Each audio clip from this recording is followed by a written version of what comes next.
So if I am looking to grow a PPC business, how would you grow it? What would you recommend what I spend on marketing? So if I'm a PPC agency and I'm looking to grow more clients to do Google Adwords, then what I would be looking to do is, first and foremost, have a professional looking website that comes across and explains all the different services of why I am the best PPC specialist there is to hire. So PPC is more than just setting up a campaign and doing your bidding strategies and getting your title tag being correct. Don't get me wrong, that's all important, right? Your keyword research here is phenomenal. It's so important to get right. You need to make certain that you're doing buying intent keywords, and that's what you're bidding on. But you also need to make certain you've got click fraud type set up, that for any clients that you're working for, that you're being able to track this click fraud to try to prevent it as much as you can.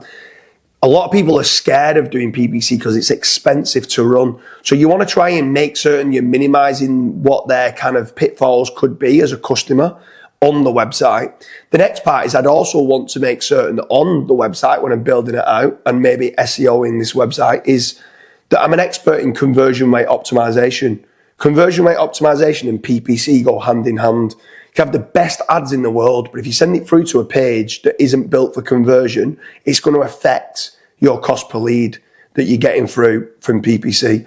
So the design and the look and the feel of the website, alongside trying to rank it for terms like PPC for, and if you specialize in dentists or lawyers or carpet cleaners or plumbers or electricians, I want to be ranking for PPC for electricians, PPC for plumbers, PPC for carpet cleaning. Or if you only want to do it in a specific demographic area, PPC agency in Manchester, PPC agency in Liverpool, PPC agency in New York. Wherever you're based, I'd want to be trying to rank for those terms with a sexy looking website that's SEO'd to try to convert.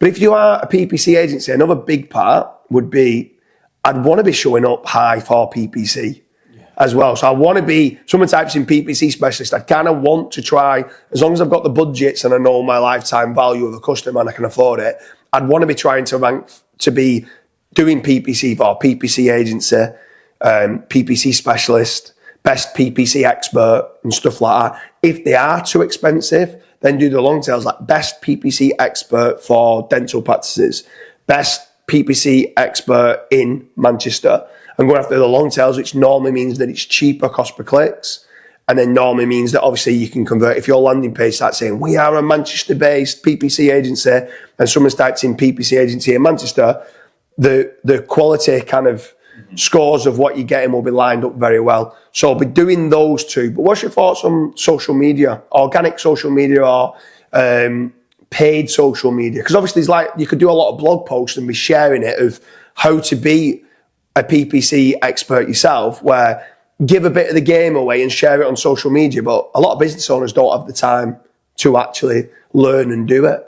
Yeah, for sure. So what I would be doing is doing blog content on the actual blog. So like, I don't know, maybe how to add more keywords to your negative keyword list, right? So you can do that, but then you could also do like a video on your YouTube channel or potentially over on LinkedIn. Another good one for organic would be case studies. So look at what we done for this healthcare clinic. We were able to generate an additional 5,000 clicks a month, and that converted into 100 paying patients, or whatever the case may be. Screaming and shouting about case studies over on social platforms does definitely help. It helps with trust as well. So if, say, for example, somebody is potentially vetting you out, you might have actually even sent them over a quote. Then they might be searching, okay, James Dooley, who's James Dooley? And then they go over to your LinkedIn profile, let's say, and then they see all of these case studies, they see all of these videos and guides that you're doing. That can definitely help from more of a conversion point of view as well. So that's another strategy that I would go down. Facebook ads could definitely work as well. Like a good hook that you could probably do for this is like, let me audit your PPC account. See where you're overspending. Are you overspending on PPC? Run that as an ad, and you should probably start to get some some audits at least, and then that's kind of your foot in the door. But away from all of that, what about lead generation? So I would definitely as well look at lead generation. So what everything, in my opinion, boils down to is understanding your lifetime value of a customer and then understanding your cost per acquisition that you're willing to pay. So if you know that an average lifetime value of your customer is £5,000 or £4,000 and $5,000, whatever that value is, if you're willing then to understand, okay, for me to acquire a new customer, I'm happy to spend $1,000. Obviously, you want it as cheap as possible, but you're happy to spend $1,000 on that. If PPC comes in under that, well, that's fine. That's good. Use PPC.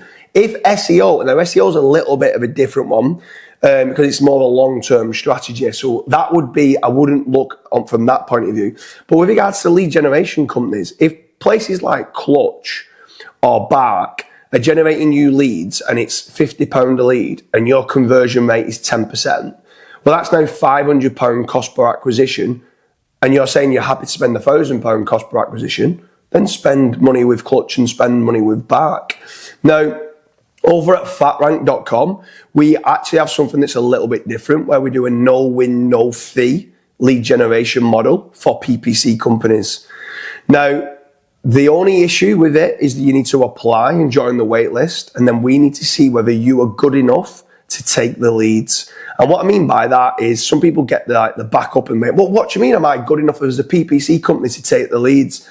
Well, if you don't have a professional email, so if I've got James Dooley at hotmail.com as opposed to James Dooley at ppcexperts.com, then it doesn't look very professional, and that's going to affect the conversion of our leads. So we want to be making certain that your trust online, you come across that you've got a strong branding, that you look good online so that you can convert the leads better, which then means we both make more money.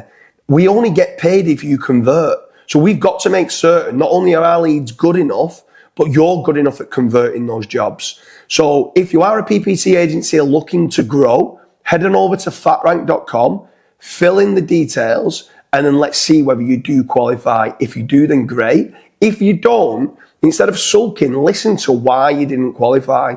If it's you've not got a professional email, go and get G Suite. It costs under $10 a month to get. Get that professional email set up. If your website doesn't look professional, have a look at it and go, actually, do you know what? A few people have said that, and I probably need to revamp my website to look better. If you don't have enough, if you've only got two reviews online and you've been training for 5 years, go and get all your existing clients to go and leave you a 5-star review. People are looking at that. People, if you're 50-50 shout between you and a local competitor and they've got a better online brand presence and you're similar on price, they're going to go with this other agency. So you've got to make certain your branding is good online. And if it is, fatrank.com can help you grow as a PPC agency with a no-risk supply of inquiries that you only pay on converted jobs. But again, don't throw all your eggs in one basket. Have that diversification where you are doing some SEO, you're doing some PPC yourself, you are doing some lead generation from others like Clutch and like Bark and anyone else that might be able to generate you leads that's getting you that return on investment. Strongly recommend not having a single point of failure. Have that diversity of leads coming in. What about traditional marketing? Would you do any billboard advertising, TV advertising, radio advertising, or anything like that for a PPC agency? No, mainly because if you're a PPC expert watching this, you just can't track the full-on KPIs, how many people have seen that billboard or that TV ad. Obviously, they give you like rough estimations, like there's X amount of cars that drive past this billboard, but you just can't track that. One better strategy that I would probably go down is getting yourself listed on sites like Fiverr, Upwork, just to like all the freelance places, because if you are just starting out, that could be a good place to go and get some paying clients from there. That's what a lot of business owners, or I say a decent amount of business owners, they will check out places like Upwork and stuff. A great little knowledge bomb. If you are a business owner for a PPC agency, here's a little tip for you. Go and start searching. If you want to start getting more business for law firms or whatever industry that you want. It could be dentists, it could be plumbers or electricians. Go and start searching for electrician jobs. Let's say you're based in Manchester, electrician jobs in Manchester or electrician careers in Manchester, right? Majority of these people that are bidding on those terms, if they're an electrician looking for work, the PPC company that's doing their work and not doing a good enough job, jobs and careers should be in the negative keyword list. Now, if you are a good PPC agency and you're listening to this, you'll also know there's other keywords that should be loaded into that negative keyword list. Go out of your way and start searching for it. Take the screenshot and then go out and proactively outreach to business owners and say, do you know you are paying for clicks for this, yet you're trying to market for new business? Yet actually what you're getting is electricians coming looking for a new job, and if you are looking for a job, that's fine. But if they're not and they're trying to sell their services of rewiring a house, and the PPC company's then ranking for electrician wages and electrician careers, they're not going after the right keywords. You might be able to poach that client from a different PPC agency very quickly, and that's a great little strategy for you to be able to go and get new work from certain competitors.